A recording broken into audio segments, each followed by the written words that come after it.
갑자기 병원 응급실로 실려가자 간절한 마음으로 하나님 앞에 기도하기 시작했습니다.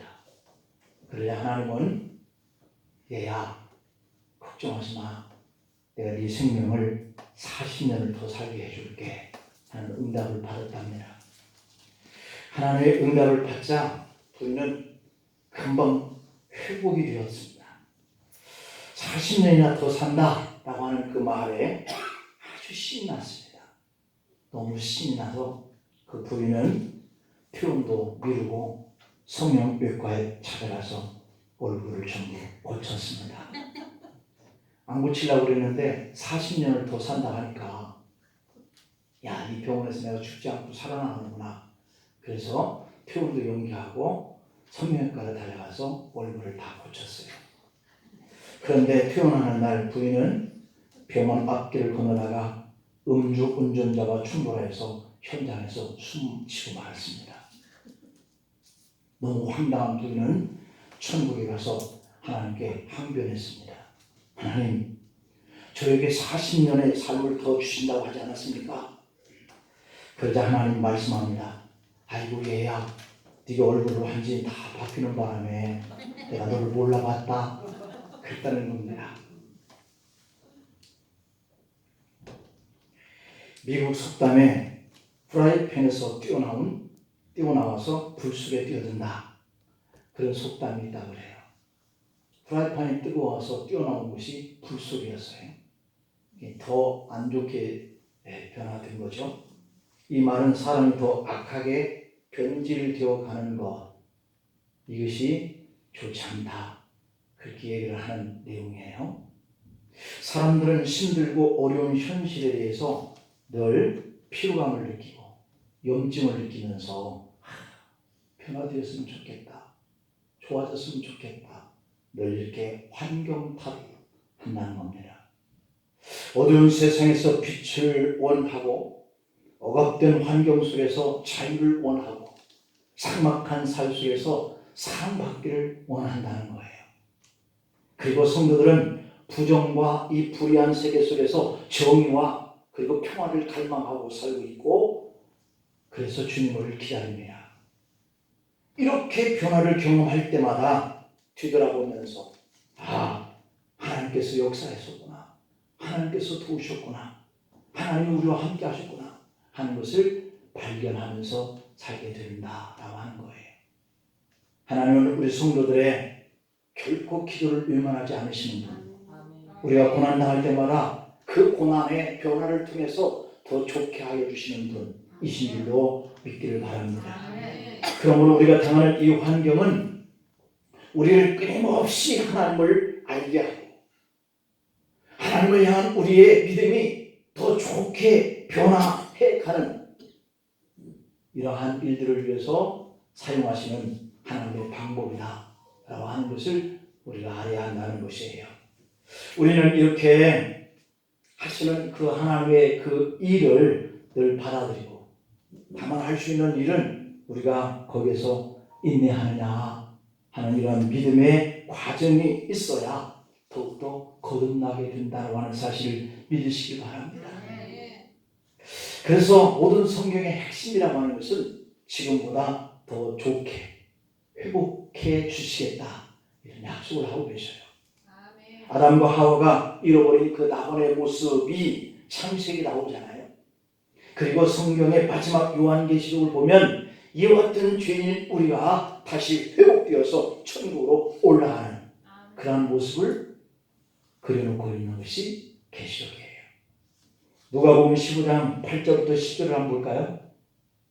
어떤 여자가 10드라크마가 있는데 하나를 잃으면 등불을 켜고 온 집을 쓸면서 찾아내기까지 부지런히 찾지 아니하겠느냐 이렇게 얘기하면서 잃어버린 것을 찾는 회복을 얘기하고 있습니다. 또 누가복음 15장 4절부터 6절 말씀을 보면 어떤 사람이 양 100마리가 있는데 그 중에 하나를 잃어버렸어요. 99마리를 들여두고 그 잃어버린 한 마리를 찾기까지 찾아나시지 않겠느냐. 찾은 이후에 즐거워서 어깨에 메고 온 회복을 보여주고 있어요. 여러분, 다시 찾고 기뻐하는 것, 이게 주님의 우리를 향하신 뜻인 줄 믿습니다. 성경은 그래서 온통 회복을 약속해요. 그러니 이 고난 속에, 이 어려움 속에 나를 죽이려고 그러시는 건가? 라고 생각하는 우리의 믿음이 인내를 보여야 한다는 것을 말씀하고 있어요. 예수님이 이 땅에 계실 때에도 회복하게 하시는 그 일을 집중하는 사역을 하셔요. 영생을 잃어버린 자들로 하여금 영생을 얻게 하시는 일에 집중하셔요. 건강을 잃어버린 사람들을 만나는 사람들마다 네 믿음의 능호가 치료됐다, 고쳤다, 그렇게 말씀하시면서 그 건강의 회복을 위해서 일하셔요. 죽음으로 생명을 잃은 사람들의 생명을 회복해 가시는 일을 하셨어요. 회복이라고 하는 것은 이렇게 예수님의 그 사역의 중심 속에 복음의 핵심이었다고 하는 거거든요. 그래서 기독교는 회복의 종교인 줄 믿습니다. 아담과 하와의 범죄를 잃어버린 그 영생을 제2의 아담 되시는 예수님이 이 땅에 오셔서 회복해 주신다라고 하는 약속을 하시잖아요. 죄인을 회복시켜서 영생을 얻게 하시려고 하나님의 독생자 예수 그리스도를 이 땅에 보내셔서 십자가에 죽게 하십니다. 하나님의 그 일의 역사는 자신의 아들까지 희생시킬 정도로 우리의 회복을 원하고 계시는 그 뜻을 보이고 계셔요. 이것이 아들을 십자가에 죽도록 내어주신 하나님의 사랑의 사건이에요. 아들까지도 죽도록 내어놓으신 그 이가 우리를 그냥 어려운 환경 속에서 그냥 그렇게 죽도록 방치하시는 분 아니라는 것이죠. 아멘. 마샤 에번스라고 하는 10대 소녀가 있었습니다. 입 주위에 이런 신경 조직이 잘못되어서 수술을 받았어요. 그런데 수술 도중 의사가 신경 하나를 잘못 건드려서 입이 좀 삐뚤어지게 됐어요. 입이 삐뚤어진 소녀는 친구를 만나는 것도 싫어지게 됐습니다. 이제는 학교 가는 것도 싫어졌어요. 결국 집에서 거의 말을 하지 않게 되었습니다. 소녀는 점점 우울한 그러한 소녀가 되어갑니다. 13번째 생일을 맞던 날 소녀 앞으로 하나의 선물이 도착되었어요. 굉장히 아름다운 치자꽃이었는데 누군지 보낸 이의 이름은 없습니다. 단지 마샤, 내가 너를 사랑한다 라고 적은 메시지만 있습니다. 치자꽃을 보고 있던 마샤가 몇 달 만에 입을 엽니다. 엄마, 이 치자꽃을 누가 보냈을까? 엄마는 너무 반가워하는 딸을 바라보면서 아마도 너를 좋아하는 남자친구가 보냈겠지. 소녀가 말합니다. 누가 나 같은 것을 좋아해? 그러면 엄마는 아니야. 너도 좋아하는 남자친구가 생길 거야. 딸은 엄마 말에 그럴까? 그러면서 치자꽃을 안고 방으로 들어갑니다. 정말 아무것도 아닌 것 같은 이 치자꽃 하나 때문에 입을 닫고 살던 딸 마샤가 입을 열기 시작한 거예요. 그런데 그 치자꽃은 그 다음에 생일에도 또 도착합니다. 마샤는 점점 밝아졌고 좋은 남자를 만나서 결혼도 하였습니다. 치자꽃은 딸 마샤가 결혼할 때까지 계속 배달되었습니다. 그러다가 결혼 후 더 이상 치자꽃은 배달되지 않았습니다. 왜냐하면 딸의 엄마가 세상을 떠났기 때문이에요. 그때서야 소녀 마사는 알게 되었습니다. 그 꽃이 자신의 인생을 회복시킨 것이 아니라 엄마의 그 사랑이 자신을 회복시켰다는 사실을 알게 된 거예요. 오늘도 하나님은 자신의 아들을 이렇게 희생시켜 가면서까지 우리의 육신과 우리의 영의 모든 면에서 회복되어라. 너를 좋아해 주는 남자친구가 있지 않겠니? 하는 엄마의 심정으로 우리를 사랑하시는 분이신 줄 믿습니다. 오늘 본문의 회복의 사건이라고 하는 것은 예수님이 이 땅에 재림하실 때 임하게 될 그 상황을 설명하고 있어요. 첫 번째 상황은 광야와 메마른 땅이 기뻐하며 이 사막과 같은 곳에 백합화가 피어서 즐거워하게 될 거다. 우리의 심령이 메마른 사막과 같은 이 속에 어떻게 기쁨이고 어떻게 즐거움이 생길까? 여러분, 우리 마음의 감정이 바뀌면 그렇게 되더라고요. 아무리 좋은 여건과 환경이 있어도 우리 마음이 메말라버리고 사막과 같이 되면 강박해져요. 오늘 본문의 이 회복의 사건은 바로 이 땅에 주님이 재림하실 때 우리에게 일어날 일이라는 거예요. 오늘 1절 말씀을 볼까요? 광야와 메마른 땅이 기뻐하며 사막이 백합화같이 피어서 즐거워하겠다. 오늘 본문 6절 7절을 한번 더 볼까요?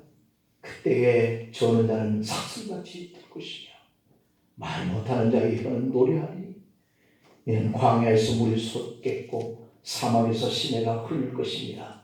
뜨거운 사막이 변하여 부시될 것이며 메마른 땅이 변하여 원체될 것이며 승량에 돋던 곳 그곳에 불과 갈대와 부들이 날 것이다. 마샤와 같이 입이 한쪽으로 돌아가 평생 살아야 하고 부끄럽게 살아가야 하고 그래서 입을 닫아버리고 마음을 닫아버리고 아무 말도 하기 싫어했던 이 딸 마음속에 엄마의 그 치닫것을 보내는 이 사랑이 스며드니까 말 못하는 자의 혀가 노래를 하잖아요. 그 광야 같은 가슴 속에서 사랑이 나와서 결혼하잖아요. 이것은 단순히 자연의 환경이 변화될 것을 말하는 것이 아니라요. 마샤와 같이 우울과 죽음에 이른 이러한 사람들의 생명이 변화가 일어날 것을 말하고 있어요. 여러분, 세상이 힘들고 어려운 이 환경에 또 한 주간을 살아가겠다라고 하는 답답한 마음을 가지고 출발하지 않기를 바랍니다. 이 속에서 우리 마음이 변화가 되면 그 광야에서 물이 솟는다고 그러잖아요. 입이 닫혀서 말 못하는 입가 풀어져 노래를 한다고 그러잖아요. 그렇게 되기를 축복합니다. 두 번째 상황은 사람에게 일어날 변화를 약속하고 있어요. 오늘 본문 5절을 볼까요? 그때에 맹인의 눈이 밝을 것이며 못 듣는 사람의 귀가 열릴 것이다. 그리고 6절에서는 그때에 저는 자가 사슴같이 뛰고 말 못하는 자의 혀가 노래한다. 이는 광야에서 물이 솟겠고 사막에서 시내가 흐를 것입니다. 사람이 온전치 못한 그것이 회복되어 온전하게 될 것을 말씀하고 있고 한 번 더 나가서 사라졌던 내 영적인 감각이 회복되어서 하나님을 바라보지 못했던 우리의 영이 주님을 바라보면서 노래하고 감사하고 영원한 생명의 세계를 바라볼 수 있는 그런 회복을 약속하고 계세요. 여러분, 우리가 아는 대로 하나님이 하시면 전적으로 이런 회복이 오늘이라도 이번 주간이라도 일어나게 될 줄로 믿습니다. 이게 바로 하나님이 하시는 기적이에요. 사실 지금 우리의 삶은 환경뿐만 아니라 정신세계나 영의 세계까지도 사막화되어 가고 있다. 심각한 문제 앞에 우리가 직면하고 있습니다. 도덕적 황폐함은 세계를 거짓과 불의로 가득 채우고 있고 무자비한 전쟁을 통해서 살육을 밥 먹듯이 하려고 그러고 있습니다. 이렇게 수많은 사람들이 기아로 죽어가는데도 먹을 것을 나누려 하지 않을 만큼 세계는 정신적으로 황폐되어 가고 있습니다. 사람들은 욕망으로 점점 눈이 어두워져 가고 있고 귀가 멀어져 가고 있고 하나님의 계시와 그의 음성을 듣지 못하게 되어가고 있어요. 무엇이 진정 진리인지 무엇이 정말로 진짜 뉴스인지 우리가 혼돈 속에서 살아가고 있습니다. 마치 하나님의 아들을 보내셨지만 그를 알아보지 못합니다. 말씀을 듣지 않습니다. 그 사람들의 눈이 멀고 귀가 어두워졌기 때문이다 라고 말씀하고 있어요. 오늘 또 사람들은 눈과 귀가 멀어서 하나님의 역사를 분별하지 못하고 눈앞에 그 이익과 그리고 욕망을 쫓아서 살아가고 있습니다. 그럼에도 불구하고 하나님은 인내로서 우리가 그의 뜻을 깨닫고 변화되기를 기다리고 있는 줄 믿습니다. 오늘 본문은 비록 그 일이 더디고 힘들지라도 사막화된 이 땅과 말라버린 우리의 영성을 백합화가 피는 동산처럼 강물이 흐르는 기름진 그 평화로 회복시켜 주시겠다 약속하고 있다는 말입니다. 이렇게 회복되는 하나님의 약속은 이 땅에 예수님이 재림하실 때 종말적으로 임할 줄 믿습니다. 그러나 지금 그 회복은 지금도 주님을 사모하는 성도들의 삶 속에 임하고 있다는 사실을 믿어야 할 줄로 믿습니다. 예수님은 누가복음 11장 20절에서 이렇게 말씀해요. 그러나 내가 만일 하나님의 손을 힘입어 귀신을 쫓아낸다면 하나님의 나라가 이미 너에게 임하였느니라. 또 누가복음 17장 21절에 보면 또 여기 있다 저기 있다고도 못하리니 하나님의 나라는 너희 안에 있느니라. 아멘. 그러므로 지금 살고 있는 이 땅과 그리고 우리가 믿는 이 주님에 대한 믿음의 확신 이러한 것들이 우리에게서 더 좋은 믿음의 모습으로 변화가 일어나야 할 줄 믿습니다. 그러한 속에 이렇게 기적과 같이 회복의 역사를 나타내 주시겠다는 거예요. 이것을 사모하십니까? 그렇다면 우리에게도 어떤 회복이 일어나야 할까라고 하는 문제를 생각해 보겠습니다. 그 첫째는 삶의 여건과 환경이 회복된다는 거예요. 이번 한 주간도 그리고 이번 10월달은 우리가 감사의 달인데 더 많이 회복되고 더 많이 여건이 좋게 변화되기를 축복합니다. 1절을 볼까요? 광야와 메마른 땅이라고 하였고 6절에서는 광야와 사막이다 라고 말씀하였고 7절에서는 뜨거운 사막 메마른 땅이라고 얘기했어요. 여러분이 아시는 대로 이 광야는 황무지요 황폐한 땅입니다. 메마른 땅이고 그리고 길이 없는 곳이 바로 광야예요. 그리고 이 사막은 뜨겁고 물이 없습니다. 그래서 광야와 사막이 상징하는 것은 사람들에게 고통이고요, 두려움이고요, 절망이고 죽음이 존재하는 그런 환경을 말해요. 이스라엘 백성들이 이러한 어려운 삶을 살았어요. 이방의 침략과 압제를 받으면서 빼앗기고 죽음을 당하면서 살았어요. 그래서 그들의 삶의 환경이 마치 이렇게 광야와 같이 사막과 같은 그런 여건과 환경이 되어버렸고 그리고 그런 환경 속에서 있는 그들을 향해서 하나님은 내가 너희들을 회복시켜 줄게 라고 하는 이런 희망을 주신 줄로 믿습니다. 그런데 하나님이 그곳에 못이 생기게 하고 물이 솟게 하고 흐르는 그 물이 식물을 자라게 하고 그리고 꽃이 피게 해주겠다. 나무가 무성해지고 열매가 풍족하게 맺게 해주겠다. 이렇게 하셨어요. 그래서 그 땅에 살는 모든 일들이 즐거워하고 기뻐하고 땅이 노래하도록 그렇게 회복시켜 주시겠다라고 말씀해요. 하나님은 지금 여러분의 그 어려운 환경이 이렇게 되기를 원하십니다. 그러므로 우리가 그 회복을 하나님께 소망하면서 살아야 할 줄 믿습니다. 하나님은 오늘도 우리에게 광야와 메마른 땅과 사막과 같은 환경 속에서 하시는 말씀이 염려하지 마. 두려워하지 마. 내가 의로 오른손을 붙들어 줄게 이렇게 약속하시죠. 다만 그 말씀을 듣고 우리는 이렇게 회복을 갈망하는 하나님께 인내하는 이 믿음을 붙들 수 있느냐 이걸 바라고 계세요.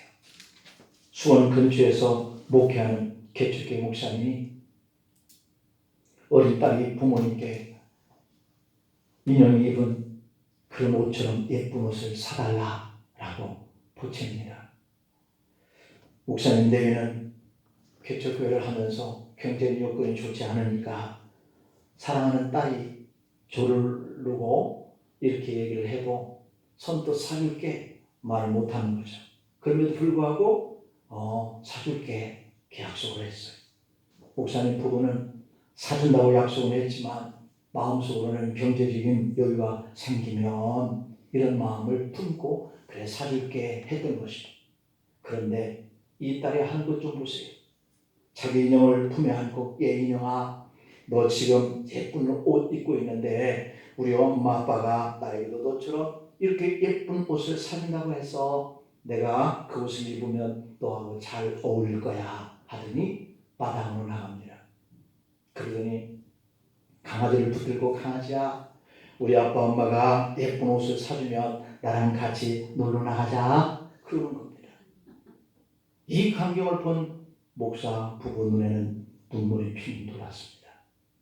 그리고 서로 돌아보면서 여보, 돈이 생기면 저의 옷부터 사줍시다. 지출의 우선순위를 바꿔야 될 것 같소. 그렇게 얘기했습니다. 그날 밤에 잠자리에 들기 전에 목사님이 주님 앞에 나가 이렇게 기도합니다. 하나님, 내가 내 딸만한 믿음을 주세요. 내가 내 딸만한 믿음을 주세요. 반복되는데 눈물이 납니다. 여러분, 신앙의 기도라고 하는 것은 부모님의 마음을 바꿀 뿐만 아니라 우리 하나님의 마음도 바꿀 줄로 믿습니다.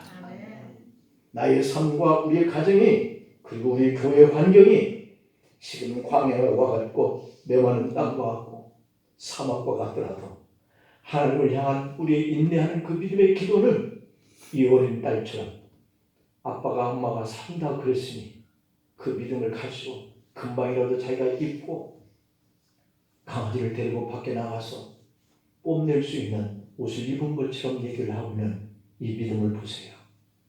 우리에게도 하나님께서 야, 맑은 샘을 너에게 줄게, 백합화를 피게 해줄게, 이렇게 회복을 약속한다면 이미 이루어진 것처럼 우리도 믿는 이런 믿음으로 살아야 할 줄로 믿습니다. 두 번째로는 우리 육체가 회복되어야 한다. 우리 육체도 회복시켜 주시겠다는 거예요. 오늘 본문 5절 6절을 볼까요? 그때의 맹인의 눈이 밝을 것이며 못 듣는 사람의 귀가 열릴 것이며 그때의 저는 자의 사슴같이 뜰 것이며 말 못하는 자의 혀는 노래하리라. 그렇게 말씀합니다. 여기서 맹인이나 못 듣는 사람이나 저는 자나 말 못하는 사람은 육체적인 병과 약함을 가지고 있는 저와 여러분들을 말하고 있어요. 그런데 이런 자들이 눈이 밝아지고 귀가 열려지고 듣기도 하고 걷기도 하고 혀가 풀려져서 말할 뿐만 아니라 노래를 한다는 거예요. 이것이 믿어지시나요? 실제로 예수님이 이 땅에 오셔서 이렇게 육체적으로 병들고 연약한 자들을 만져주시고 회복시켜주시고 치료해주신 이런 역사가 일어났어요. 하나님은 우리의 육체적인 질병과 연약함을 고치시고 그리고 회복시키려고 하는 그런 열망을 가지고 계세요. 그러니 낙심하지 마십시다. 그래서 출애굽기 15장 26절을 보면은 주님이 이렇게 말씀해요. 내가 너희들을 치료해 줄게. 나는 너희를 치료하는 여호와임이니라. 모든 질병 중 하나라도 너희에게 내리지 아니하리라. 이렇게 말씀하잖아요. 한 믿음의 자매가 불신자와 결혼했어요. 시댁 식구들이 다 믿지 않는 그런 가정인데 남자를 너무 사랑하다 보니까 믿음이고 뭐고 상관없이 결혼했어요. 그러다 보니까 교회 가는 것마저도 눈치를 보다가 아예 신앙생활을 그만뒀어요. 그러던 어느 날 아이를 낳았습니다. 그런데 낳은 아이가 끊임없이 울기만 합니다. 병원에 가서 진찰을 받아봤더니 아이의 척추가 S자 기형이다. 이 아이가 성장할 때마다 성장통을 느끼는데 S자 기형이기 때문이다. 이런 판결이 나렸어요. 아이가 성장할 때마다 그래서 깁스를 해줘야 된다는 거예요. 청천벽력 같은 진단에 자매는 매일 밤 눈물로 밤을 새웠습니다. 아이가 울 때 같이 껴안고 울어야 돼요. 그러던 어느 날 새벽에 집 앞에서 찬송 소리가 들립니다. 그 소리에 자매는 자리에서 벌떡 일어났습니다. 그리고 옆에 자고 있는 남편이 깰세라 살며시 문을 열고 나가 교회에 들어갔습니다. 교회 나가서 실컷 울면서 시댁과 남편 눈치 보다가 교회 나가지 못한 것을 회개했습니다. 그리고 집에 돌아와 아이를 안고 또 울었습니다. 그런데 신기하게도 쉬지 않고 울어대던 아이가 그날 울음을 그친 겁니다. 남편도 그 말을 듣더니 신기하다. 그러더니 다음날 교회에 같이 나갔습니다. 그러기를 몇 달째 아이를 안고 다시 병원을 찾았는데 놀랍게도 의사 말은 더 이상 깁스하지 않아도 되겠습니다. 라고 하는 말을 듣는 거예요. 자매는 너무도 신기하고 정말 놀라워서 그 아이의 깁스를 버리지 않고 보관해 뒀습니다. 나중에 아이가 자라면 하나님이 고치신 흔적을 보여주기 위해서였습니다. 그렇습니다. 하나님이 나와 가족의 육체의 병과 육체의 약함을 고치시고 회복하기를 원하시는 분입니다. 주님은 우리에게 요한복음 5장 6절에서 네가 낫고자 원하느냐 물으셔요.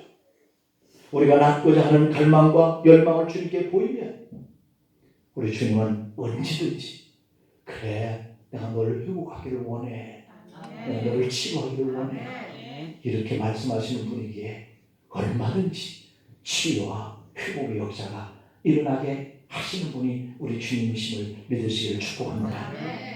그 다음에 세 번째, 우리 영적인 상태도 회복하기를 원하세요. 이스라엘 백성들은 범죄하고도 회개하지 않았습니다. 그 결과 그들은 이방인의 침략으로 나라가 망하고 포로로 잡혀갑니다. 하나님이 택하신 백성임에도 불구하고 그들은 하나님을 섬겼던 마음속에 우상이 들어와서 자리를 잡고 주님의 말씀에 순종해야 할 그들이 저 우상 앞에 나가고 하나님이 그들을 축복하셨던 그 재물을 가지고 우상 앞에 나가 그들이 나를 이렇게 축복했노라고 바치고 이렇게 살아가니 하나님께서 얼마나 서운하셨겠어요. 목요일 곧은 백성이 되더니 교만하여서 자기의 뜻대로 행해버립니다. 영적으로 그들은 타락해버렸습니다. 하나님을 바라보던 믿음이 밑바닥까지 떨어졌습니다.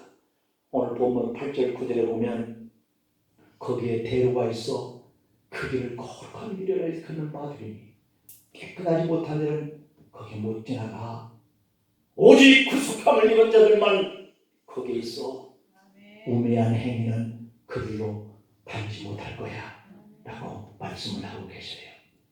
여러분 구속함을 받은 사람만 그곳에 갈 줄로 믿습니다. 왜냐하면 거룩한 것이 여러분들이 통로를 통해서 오기를 원하는 이 교회는 아무나 들어오는 것이 아니에요. 거룩함을 입은 사람만, 거룩하게 택한 받은 자녀들만 들어오는 것이에요. 할렐루야. 그런데 이스라엘 백성들이 깨끗하고 거룩한 자가 되어서 거룩한 길을 지나가게 될 것이라고 그 회복을 약속하고 있어요. 하나님께서 그들의 지금은 우상 앞에 나와 그들의 마음이 하나님의 말씀을 순종하지 못하고 할지라도 그들에게 포로가 끌려가고 자신들이 애써지었던 농산물들을 다 빼앗기고 자신의 사랑하는 가족들이 죽는 것을 보고 포로를 끌려가 나라를 잃고 사는 그러한 형국에 있어도 나는 너희들이 이 길로 다시 가기를 원한다. 회복을 약속하고 계셔요. 하나님께 구속받은 사람들만 이 시온에 올라간다는 것은 그들이 하나님을 만난다는 뜻이잖아요. 그러면 우리는 하나님을 만날 수 있고 하나님을 믿을 수 있는 그러한 믿음을 우리가 힘들고 어려워도 간직해야 할 줄로 믿습니다. 영적으로 회복된다고 하는 것은 하나님의 관계가 회복된다는 것을 말해요. 우리 육체가 회복되려고 한다면 우리의 영이 먼저 회복되어야 할 줄로 믿습니다. 영이 회복되니까 주님 앞에 나가서 눈물로 회개하고 기도하니까 아팠던 아이가 낫잖아요. 내 영이 주님과의 관계가 다시 회복되면 내가 무너졌던 것도 다시 일어나고 아팠던 것도 다시 회복되고 치유되고 이 관계거든요. 요한 3서 1장 2절에 볼까요? 사랑하는 자여 네 영혼이 잘 되면 네가 범사에 잘 돼. 네가 강건해져. 이런 거거든요. 우리는 이 이치를 보고 잃었던 것들만 붙들고 애통해하면서 이거 회복해달라고 얘기를 하는데 하나님은 아니야. 너의 영이 회복돼야 된다. 그러면 그것은 자동적으로 따라오게 돼 있어. 말씀하시거든요. 그래서 내 영혼이 잘 된다라고 하는 것은 하나님의 말씀에 불순종했던 것, 하나님보다 더 세상을 사랑했던 것, 그것이 바로 나의 하나님께 향한 교만이거든요. 그것을 회개해야 된다는 거예요. 이렇게 영적인 회복이라고 하는 것은 예배의 회복을 말해요. 우리가 어려움을 잠시 당하니까 이 하나님의 거룩한 곳에 택한 자녀들이 와야 할 이 공간 안에 그들이 어디로 갔어요? 어디로 갔어요? 예배는 신령과 진정으로 하나님 앞에 내 자신을 거룩한 산 제물로 바치는 것인데, 그게 예배인데 우리는 예배를 통해서 내가 무엇을 받으려고 오고 있는 것처럼 되어버렸어요. 그게 아니잖아요. 우리는 예배를 통해서 내가 원하는 은혜를 받으려고 하는데요, 그게 아니잖아요. 이 말은 역설적으로 틀린 말은 아니지만 우리가 은혜를 받고 무엇을 얻기 위해서 드리는 것이 예배의 목적이 아니에요. 예배는 내 자신이 하나님 앞에서 이미 깨끗해졌고 이미 거룩해졌고 이미 하나님의 거룩한 자녀가 되었기 때문에 이것을 하나님께 감사하기 위해서 나오는 것이죠. 우리의 영혼의 회복을 위해서 살아야 할 줄 믿습니다. 그런 마음으로 예배를 드려야 하나님이 기뻐하는 산 제사가 돼요. 로마서 12장 1절을 볼까요? 그러므로 형제들아, 내가 하나님의 모든 자비하심으로 너희를 권할게. 너희 몸을 하나님이 기뻐하시는 거룩한 산 제물을 드려. 이게 바로 너희가 드릴 영적 예배잖아. 말씀하고 있어요. 이런 예배가 회복되면 그때의 육의 문제도 회복될 줄 믿습니다.